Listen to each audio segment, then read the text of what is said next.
Mic is not on. Fuck. Oh, I gotta love this stuff, man. Should we restart? I think we're gonna have to restart. Oh, man. I don't know why the Univite chat's not working this morning. Let's see here.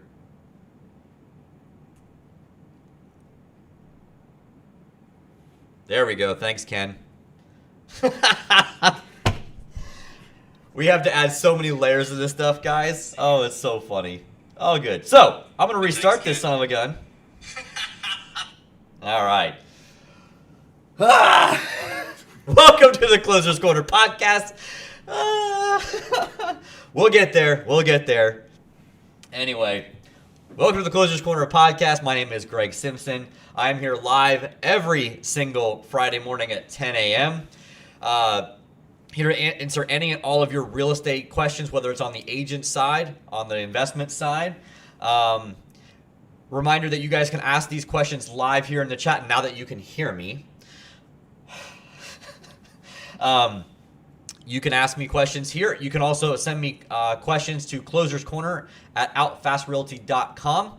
I will be reminding you guys through the week via our social media channels that you guys can submit questions to me every single Friday morning, and I will do my best to answer them live here. Okay? So this question, first one I got, I'm going to dive right into it, is kind of a roundabout sort of question. I'm going to do my best to answer it here. This actually came from one of my real estate agents, Jake, who is getting married today, so congratulations, Jake. He asked me a question because we got this deal that was presented to us that we put out to our agents. Pretty good deal. And he wanted to get funding to potentially do his first fix and flip deal. And so he asked this question because he was pretty surprised to learn how little money he needed to do his first deal. It's a pretty big misconception out there that if you're using hard money, you've got to have a bunch of money. Well, while you still have to have money, you have to have skin in the game. It's a lot less than you think. And so it came about because he wants to do his first deal, right? He wants to do his first fix and flip. And so he reached out to us to help fund him on the deal. That's why I've got my Who Wants My Money shirt on from Deployed Capital Group, because we're going to talk a bit about the money today. So if you guys have a question, is it saying lost the audio now, or is it still not working? Well, I'm rolling. Hopefully it's back up. I don't know.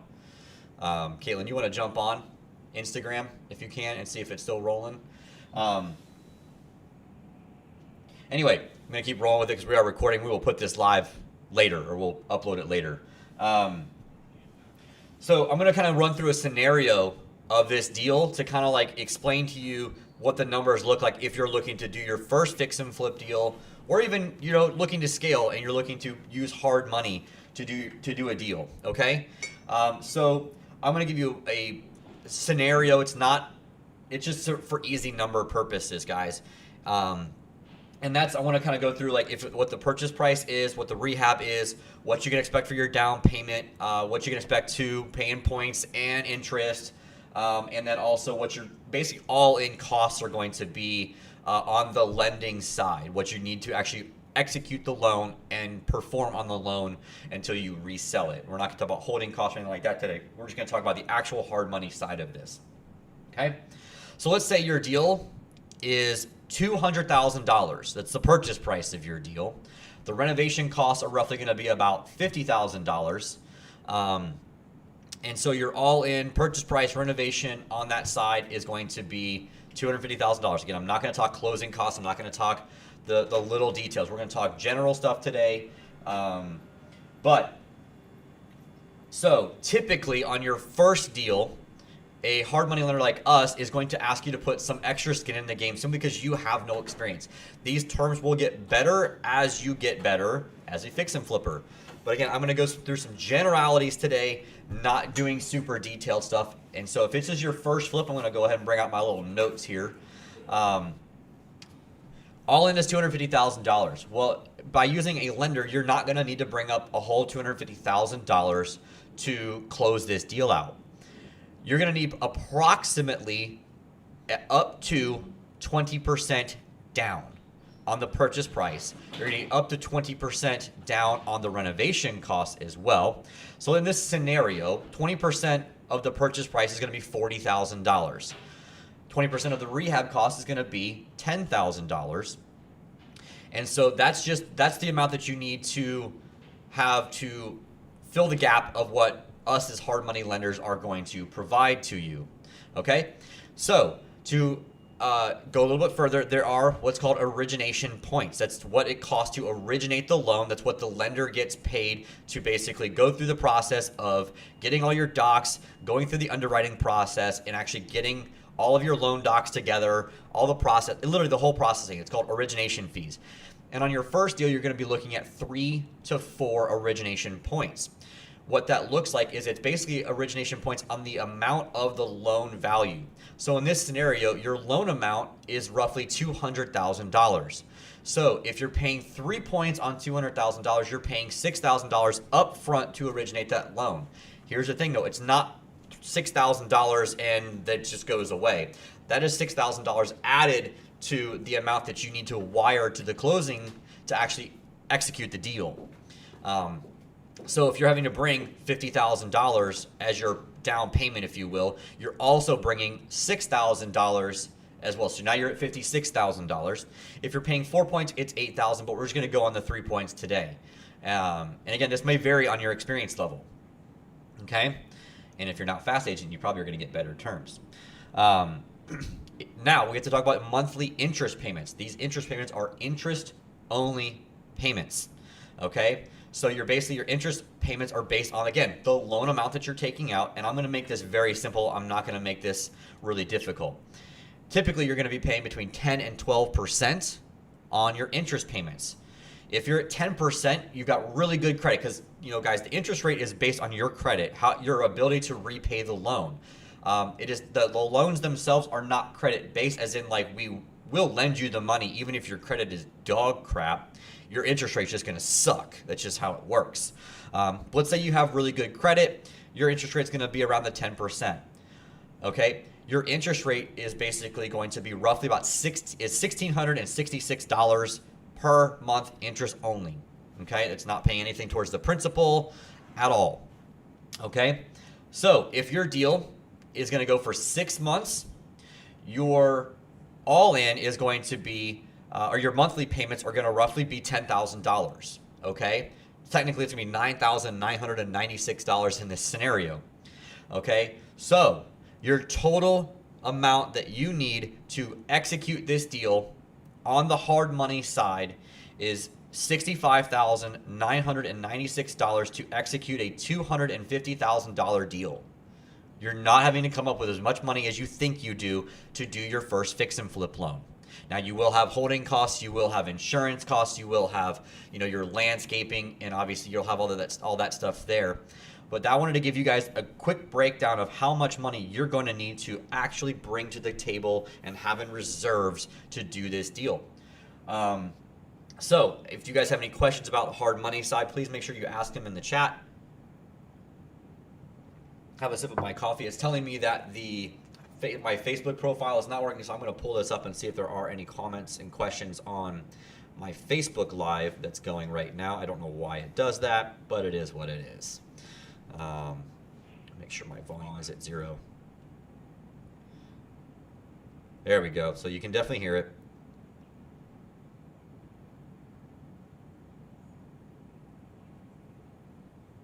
Oh, I will curse all I want. Facebook can kiss my ass. They take me down, they take me down. All right, guys. All right, so I'll go on to my second question that I got. And that is, so let me go back to this. I'll preface this question with a little bit why this podcast exists. And if you've been watching us, we are live. Or I should say our podcast is now on Apple Podcasts. It's on Spotify. I don't know if it's on Stitcher yet. Stitcher is being a pain on getting us approved for whatever reason. No, Stitcher I think is up. Google Podcasts, I don't know if it's up and running, but it's on all the major platforms out there. Spotify being number 1 right now. Apple Podcasts being number 2. So you can listen to this on Spotify and Apple as we speak right now. So you can go back and hear the real premise. But if you haven't listened to them, I'm going to tell you what it is. The premise of this podcast the ones that are the recorded ones with my real estate agents here at Outfast Realty and Investments, are to basically go through their stories and talk about what it is that they do behind the scenes for you as the consumer, the customer, to get your deals to the closing tables. You can't see it up here, but I'll do this here. You can see the wide shot of our studio now. You can see that we have our moniker up here. Our tribe name is the Deal Makers. And so we are the Deal Makers. And so we are showing you guys what it goes on behind the scenes to get these deals to the closing table, and why the agents are deserving of their full commissions out there. So a question I got is, what actually is the typical commission paid to a real estate agent? And so that as things have progressed, there has been known what's called commission cutting out there by the masses, and that's really why I'm doing this podcast. Okay, is because I don't believe in commission cutting. I don't believe that it's fair to cut commissions for real estate agents in the marketplace, simply because I know what they do on the back end to get these deals to the closing table. So the typical commission right now is between 5 and 6% paid by the buyer and the seller. Okay. There's a new rules out there that say that we have to disclose that the buyer is the one paying the buyer's agent's commissions, which I understand the logic behind it. I'm not going to go down that rabbit hole today unless you guys really want to dive into it and ask what that means. So, but ask it in the function here so I can actually know you want to talk about it. Okay. What that means is, again, let's go back to that scenario on the hard money. The sale price is $200,000, right? Say that's listed on the MLS. That seller on the $200,000 purchase price is going to pay 5 to 6% in commissions, split between the buyer and the seller, because technically the seller is paying the listing side, the buyer's paying the buyer side. Okay, but a total of 6%. Well, that means that the seller's not netting the full $200,000. They're also typically paying closing costs, which is another 1.5 to 2% on average. So the seller's being given the, if you will, again, I guess I have to keep saying that the buyer is paying for part of it too, because it's wrapped into the deal. But it's roughly 6% to the agents as their typical commission. Now, a lot of times the norm has become that the buyer's agents are the ones getting the biggest haircut in the deal. They're having to pay, or only getting 2.5% of the commission instead of the full 3% that they're normally getting. And I get it, which is super kind of sometimes bizarre to me, because the buyer's agents are typically, especially in this market being as hot as it is, they're the ones that are working the hardest during the transaction. Let me preface that. During the transaction, they're the ones working the hardest. Buyers are everywhere right now. They're the easiest lead to get by far. There are buyers everywhere. We have tons of buyer leads that are coming in every single week here through our marketing channels for our agents. The listing agents are busting their ass right now and having a hard time getting sellers, because they're just not wanting to sell, because then to go buy is very difficult at this point. So sellers or listing agents are getting 3%. Typically, if you have a good relationship with your listing agent, they might do a little bit of a discount down to 2%, or I'm sorry, 2.5%. I don't recommend an agent ever go less than 2.5% on the listing side, or work for less than 2.5% on the buyer side. We can't always control that, because the sellers are sometimes not willing to give the full 2.5 to 3% on the deal. Let's see here.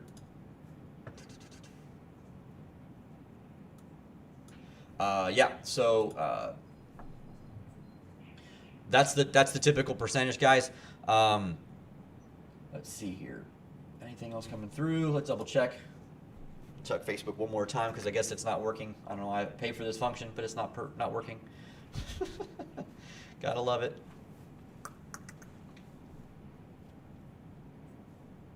Oopsies, wrong thing. No more questions today. I like it.